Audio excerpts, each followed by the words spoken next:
RDC est une et indivisible. Et la population et tout le monde, c'est qu'il faut tout arrêter pour faire face à cette situation.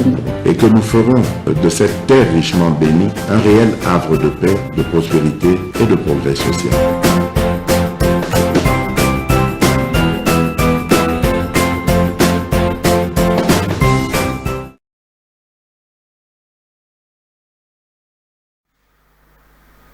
Merci.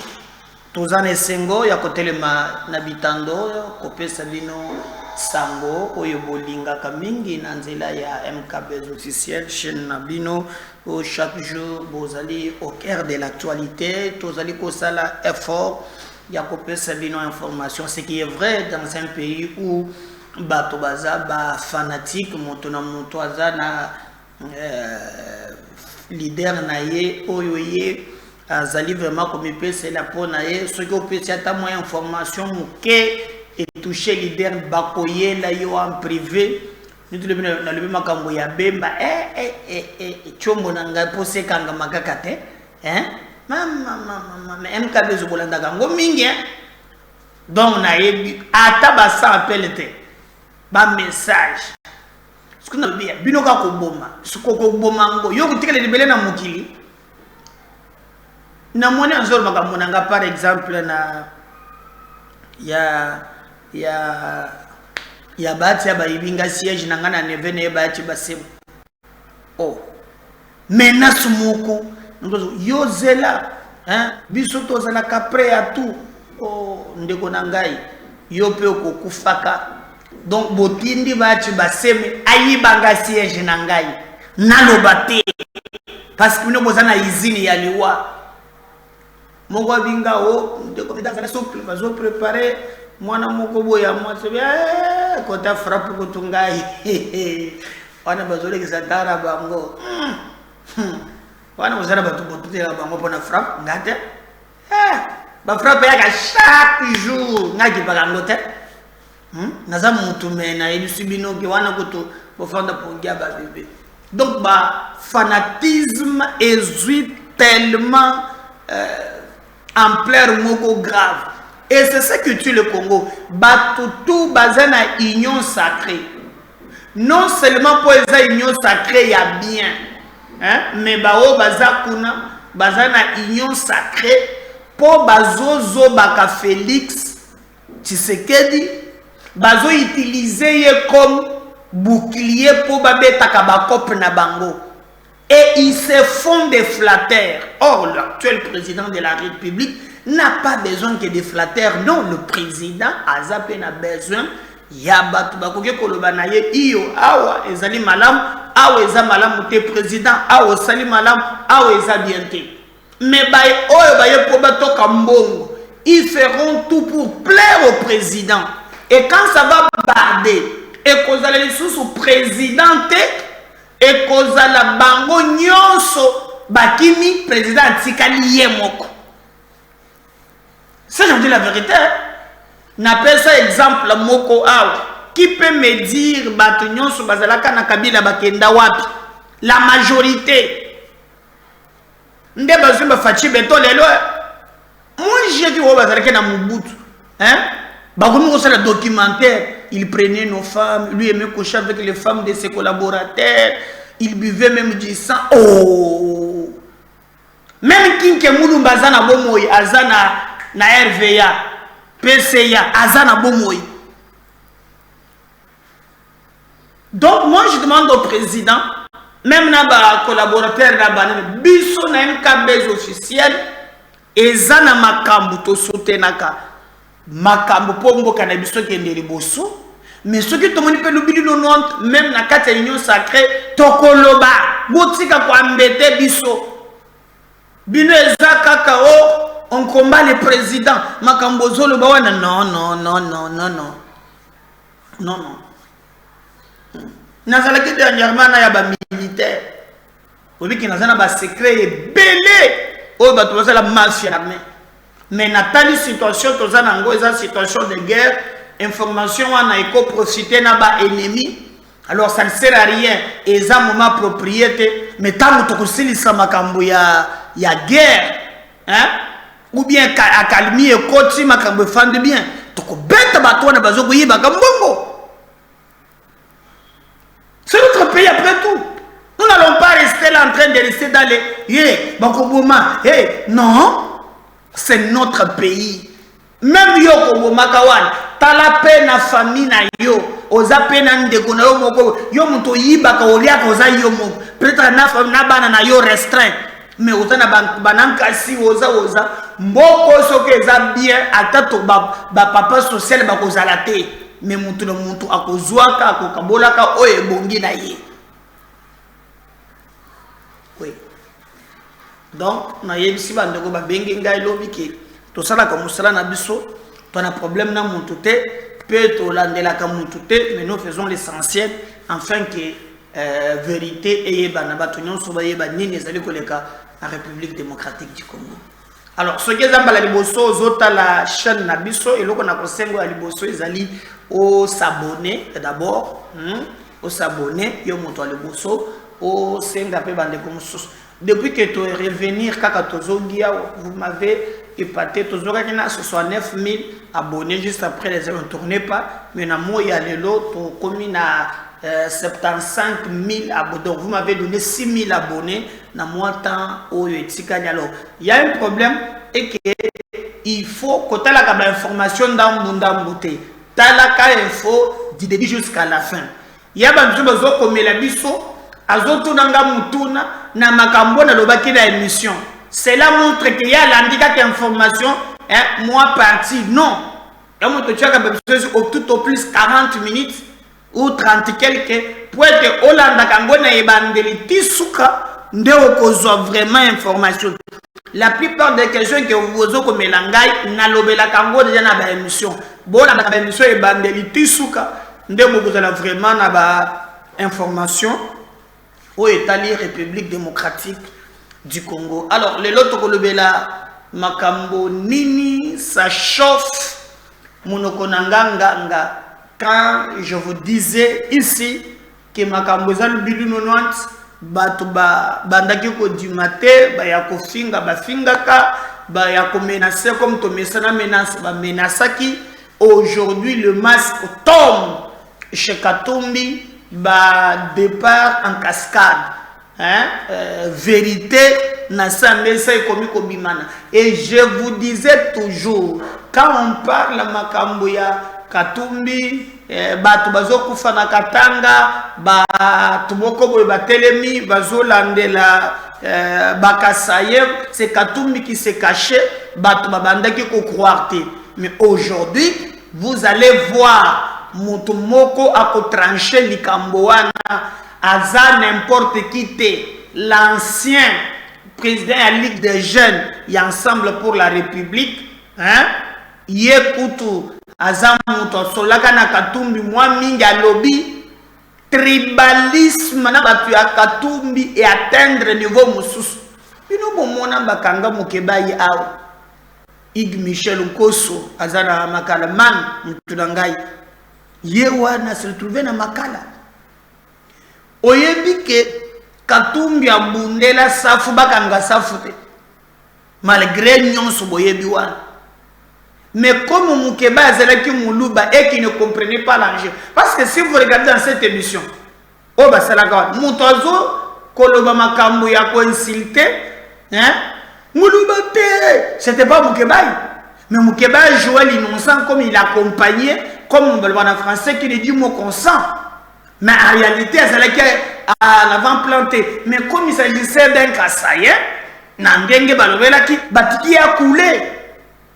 Alors Jacques Ndala, qui nous a dit il était prêt à mourir pour Katumbi, Otumboli Katumbi na Otumboli Ngai, il nous dit qu'il y a un complot et que entourage nyonso ya Katumbi musala na bango kaka kofanda ndenge nini ko éliminer bakasayen basi portaka alors que Katumbi yamoko aza congolais mais azoya na mboka ya batu.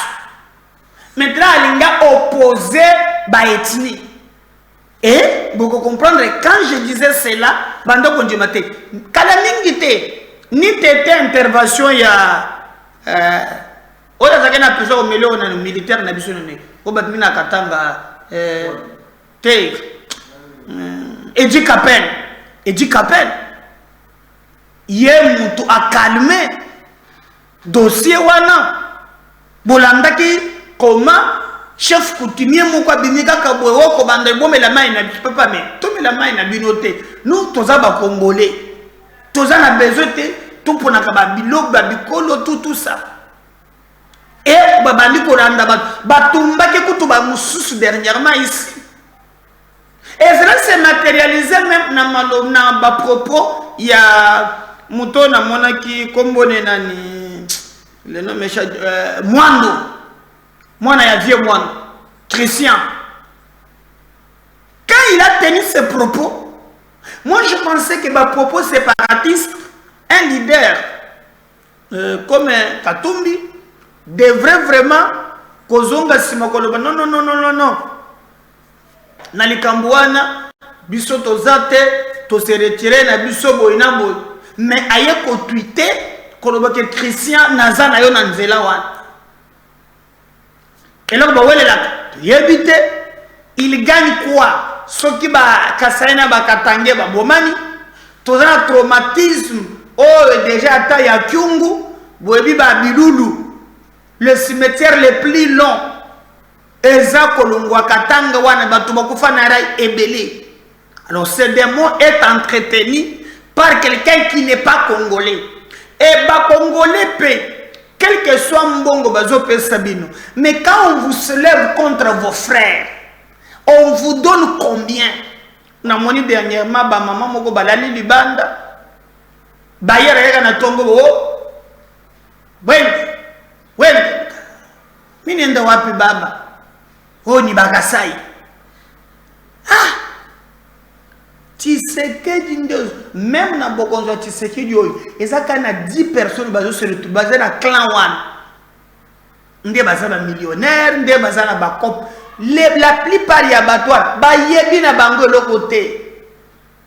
C'est pourquoi il y a des comportements ya bande ko mususu o baza bakasaya yo oza na pouvoir oza na ba immeuble na yo koyaka na ba jipu pelesaka minda na moi ozali koyokisa batu bakoyinaka batu mususu pamba obino bakasaya bopesaka pe bango eloko te lia mbongo na ya kobatama parce que biloko wana ezali kolokela ba innocent ba problème. Jacques Ndala va faire une révélation que hier nakati ensemble ezana ba proche à Katumbi. Bon, indirectement peut-être qui n'a pas voulu citer Katumbi ouvertement, hein? Au moins que peut-être qu'on a chez moi vidéo Vignon, il ne voulait pas directement attaquer Katumbi, mais que c'est lui qui instrumentalise les bâtons de Bolobimbo. Comme disait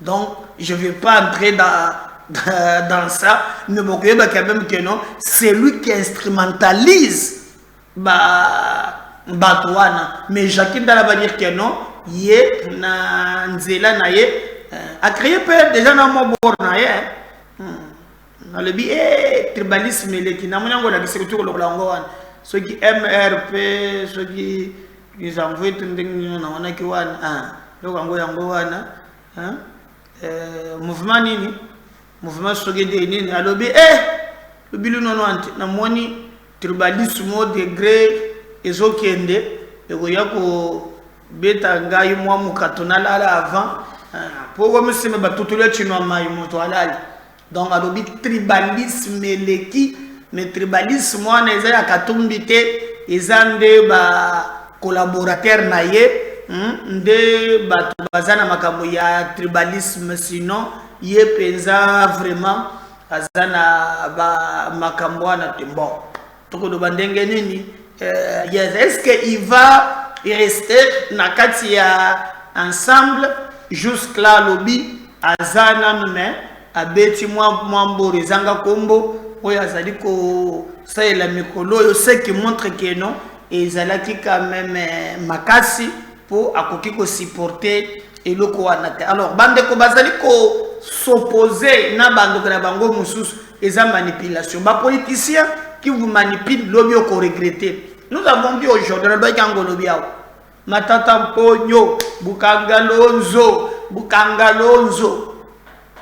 Tongo Mobuka kaka boye pa après l'élection donc bazali na Katumbi bayokani na ye au moins la maman ndenge za boye toko kota na biloko wana te za biloko ya nomination ya boye na boye Katumbi afandire na velo na ye na kashobo akataka banana zokata migolo yo abwaka miso kaka boye na assemblée mapon bien cravate rouge yebo fandi wana tango bazoze la ba mena bopa lubili no nwant ya wana pa ya pa Augustin Kabui maintenant ba o comment que ba conflit ya kombomana entre les deux peut-être bo fingana même ba boti tongo mo komona oya bimina o ba kondiko solola même français droit ya Bukanga Lonzo au comment non, de toutes les façons, les enquêtes montrent que les qui étaient dans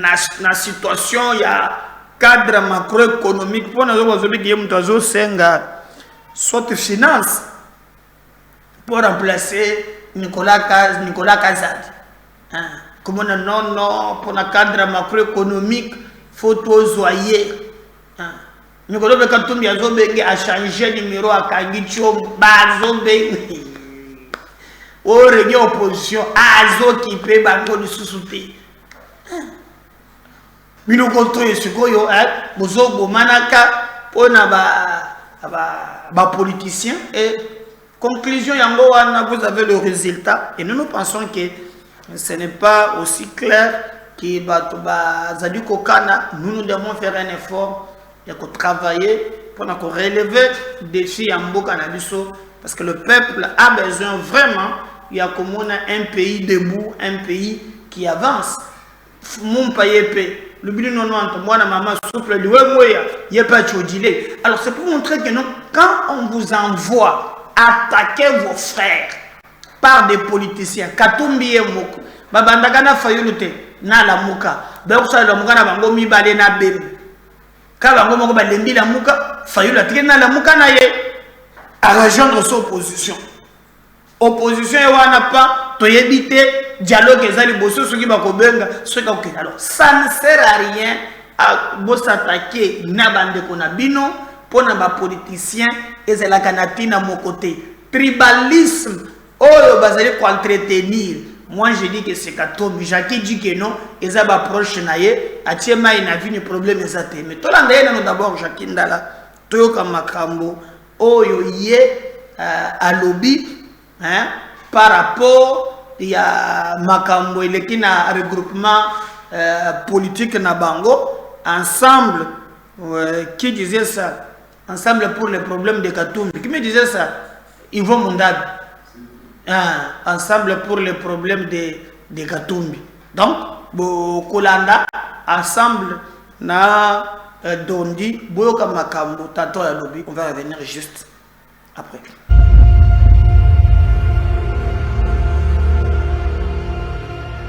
Si ici on peut établir lors des assises de réconciliation nationale que Kabila était un Rwandais, qu'on le lui dise en face, rentrez chez vous. Si Kabila n'est pas Rwandais, il peut nous prouver qu'il est le fils de Mzee Kabila. Tout ça qui parle.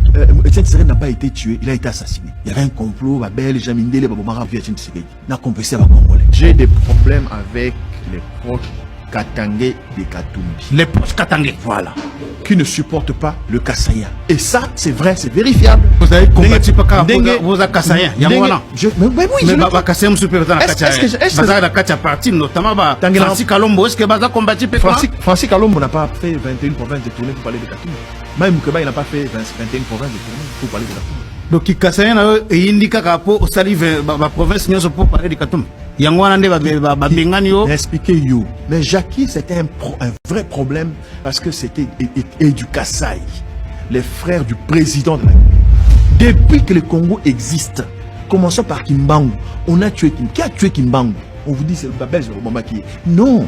avec la complicité des Congolais. Tant que Kanga Lubumba, Lubumba, la camion. Premier ministre congolais, le premier ministre congolais dans Boka l'indépendance,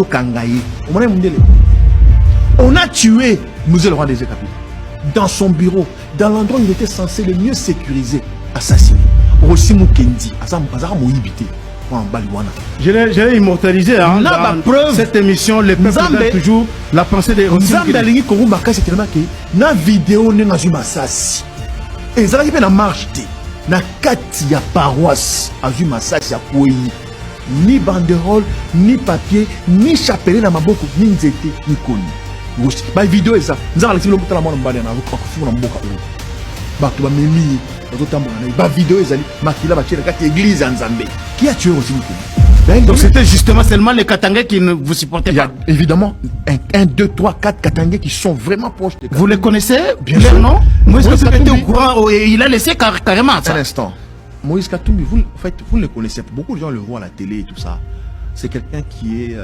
Non, si j'ai dit un grand cœur, c'est peut-être trop. C'est quelqu'un qui observe énormément, qui regarde.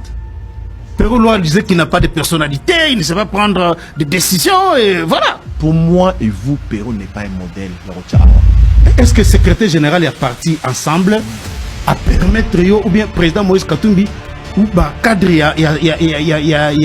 a parti le là bah Christian Mondo bangonyo sona va permettre yo pour okendo ça mouvement wana mutupenda leader le là ngage libre d'esprit là il y a le secrétaire général là il y a le Christian Mondo songa ça elo ata président Katumbi ou informé était pour la ligne le jour où on a lobby qui n'a parti au Boza pour privilégier du lot comme moi des autres Boza au sala ba liste ya ba ndeko na bino bambana na bino baleki na bino pour campagne Boza au tia ba kombo ya bato azame quand même pas pour réunir 50 personnes Bozo est président Moïse Katumbi Christian Mondo yozo kanisa yo ko sala boyo sala boyo faut ko sala bongo tia musala na hote sala musala na ba tié za boyo j'étais suspendu notion il y a débat hein patriote sur ce que nous devons être. Nakati a réveillé une prise de conscience. Nakati ensemble au Kendemala Mouté parce que ensemble a une vision politique naïe. Audio est fritawana. Yozo soloana ba kasem solo ba. Ozo trahir Moïse Katumbi. Vous ne voyez pas que à cause ya ba makamwana nde ba benga au traître nakati ensemble. Nous devons nous arrêter. Pour un dialogue. Donc vous êtes nous soutenez l'initiative de dialogue prônée par Bukundowa, Fayoulou et tous les autres leaders là. Vous soutenez ça? Le président Tshisekedi est là. Il est mon président. Asa président Moïse Katumbi. Asa président Martin Fayoulou. Asa président candidat Mbon. Mobutu est mort. Si le Lomuzo est Mobutu avec Kinshasa, la Congo, ça ne vous dit rien. Et tiens, c'est Moulou l'angoisse. Moukish. Et décédé en Belgique. Son corps a fait combien de temps en frigo? Combien de temps en frigo? Nous devons parler. Franchement. Nous devons nous dire des vérités en face. Qu'est-ce que nous sommes? Qu'est-ce que nous devons devenir demain?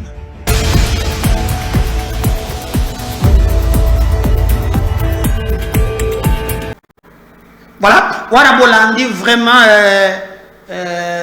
Jackie Ngala, Aza clair dans ses propos.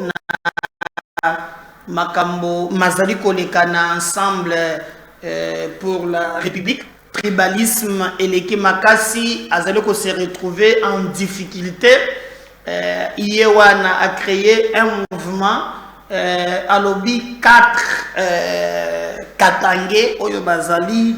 Proche na Moïse Katumbi, Bazolinga Bakasayente, Bazali ba tribaliste. Mais moi, je suis un persiste. Et ça va proche, je comprends que Jackie n'a pas voulu toucher Moïse Katumbi. Mais moi, je vous rassure que Yemoko Katumbi, Moutouazali, Simaya, Elokoana, Oya Zolobaki, Eza ba proche et autres.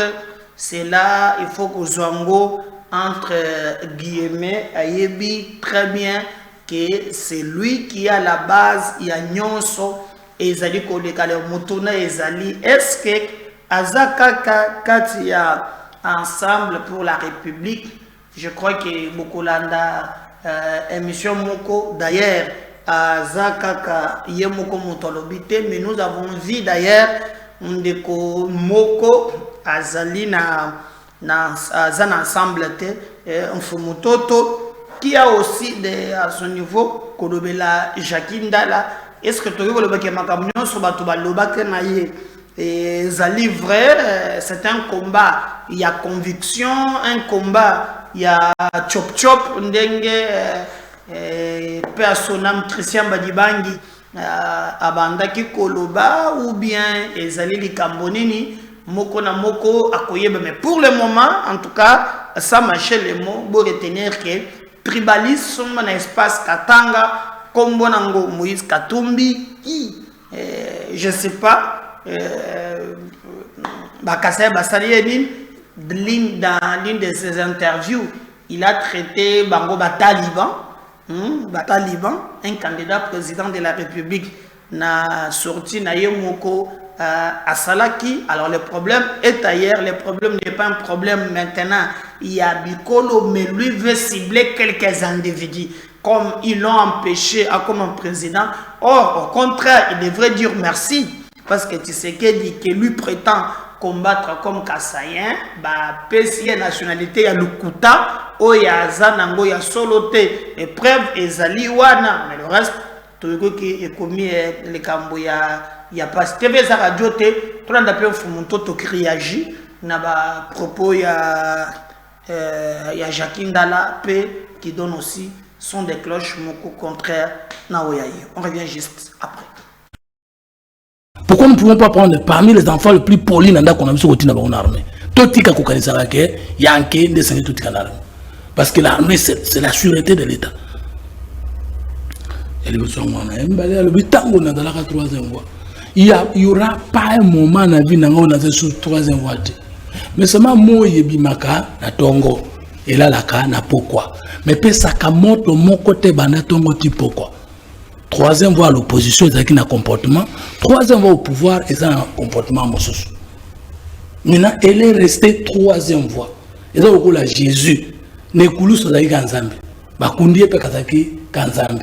Mais bandima qui t'étant à seconde va comprendre les kazam tout ça pour la 3e voie. 3e c'est courant de pensée spirituelle, scientifique et politique. Vision dans développement triade, l'homme est esprit, corps et milieu. Mission dans nos trigami, message spirituel, scientifique et politique, la pensée, l'étude et l'autorité. Fondement dans nos alliances nouvelles, eux ont postulé que nous se réconcilier na moninga moto na mbokanaye. Surtout parce que le Wakana longwa 3 ans na okende 3 ans na longwa 3 ans pour nani. Mémoire na licence 3e voie. Travail à TFC na 3e voie. DEA na si comme mémoire na DEA na nikini 3e voie. Thèse na na science politique 3e voie. Parti politique na union sacrée parti politique de la 3e voie. Jackie Soukou dans longwa ndenge nini.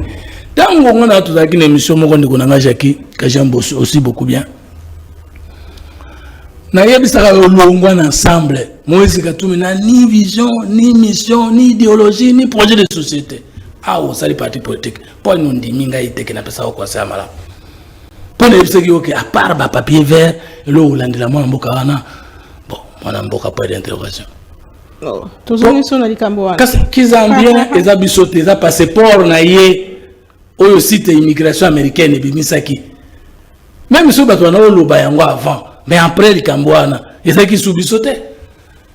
Ce que les Congolais par erreur pesa qui est deuxième position. On dit mi pensa que ce que Congolais sont avec les amis pa ya ba ko pesa mais ce qui ba pesi ba saka lokola ba Congolais mususu. Ndeko Jackie Talanga ina finga raté. Mais nazala mo muso ko lobate. Nanga za zoba. Oh. Mamba za zoba. Na finga raté, mais parce que le ba za zoba te. Ya moi siko nazala loko muso ko lobate. Bolimbisanga vraiment na tiko salaire loko te. Bolimbisanga vraiment.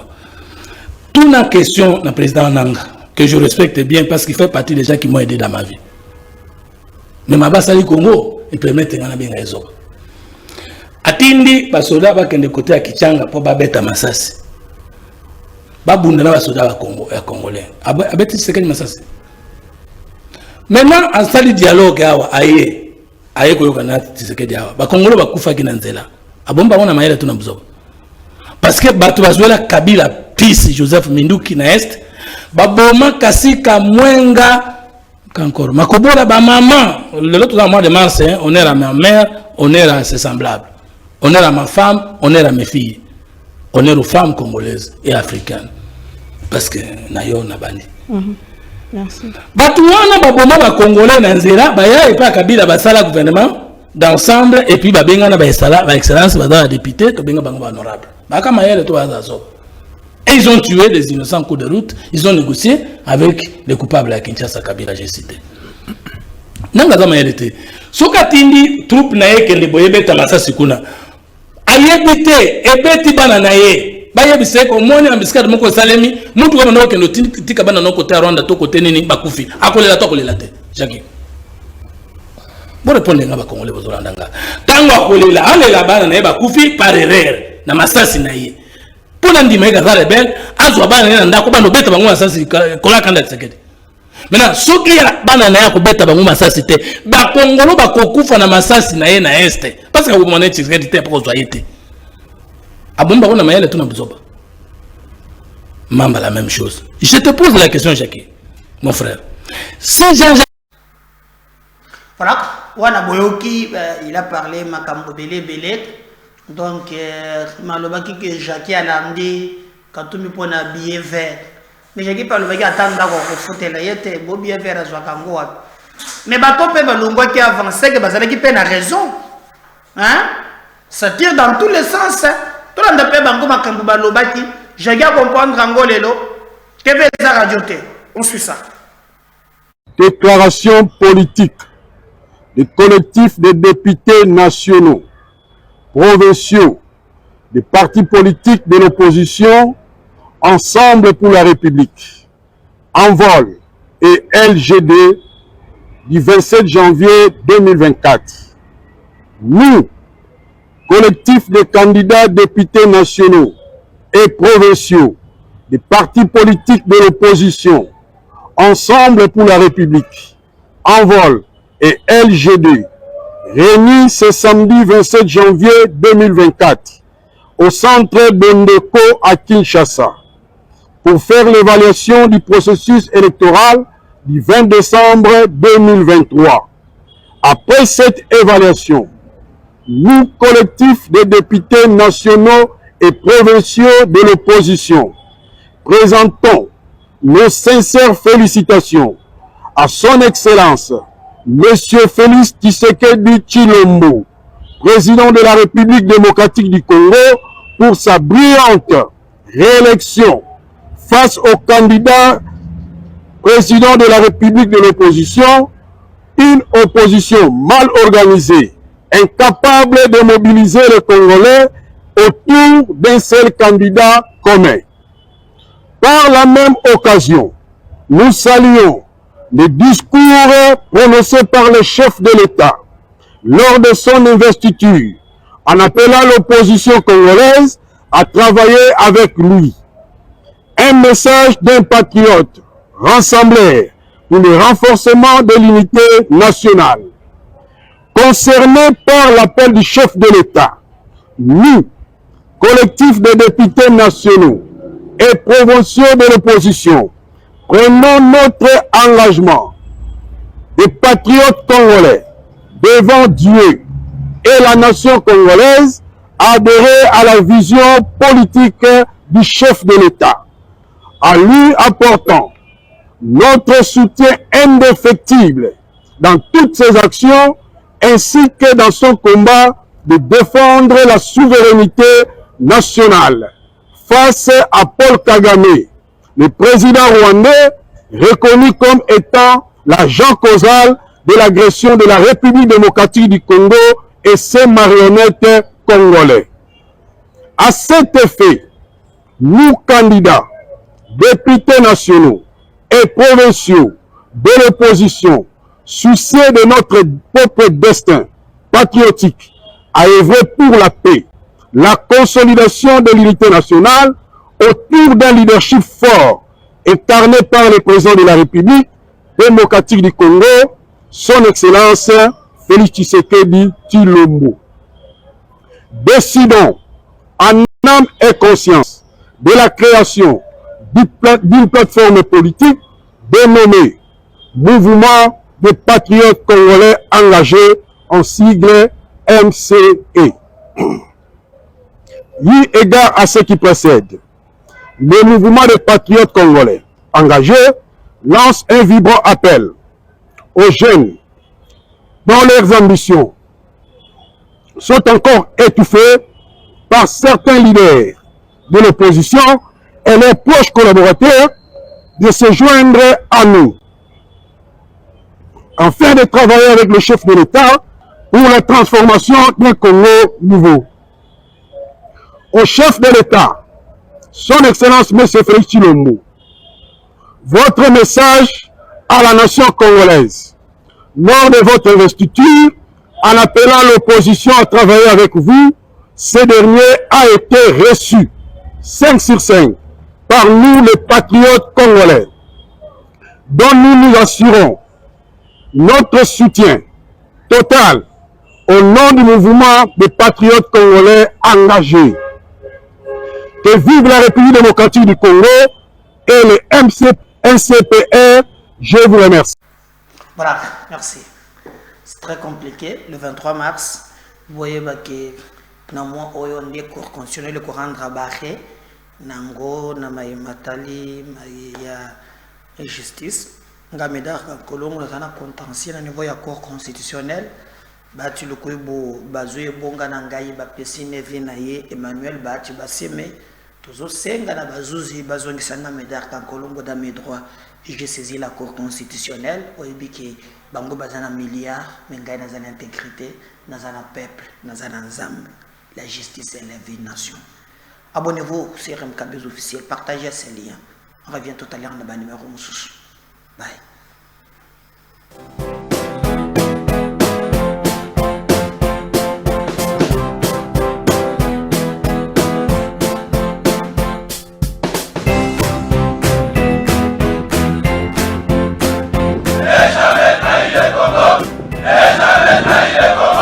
La RDC est une et indivisible. Et la population et le monde, c'est qu'il faut tout arrêter pour faire face à cette situation.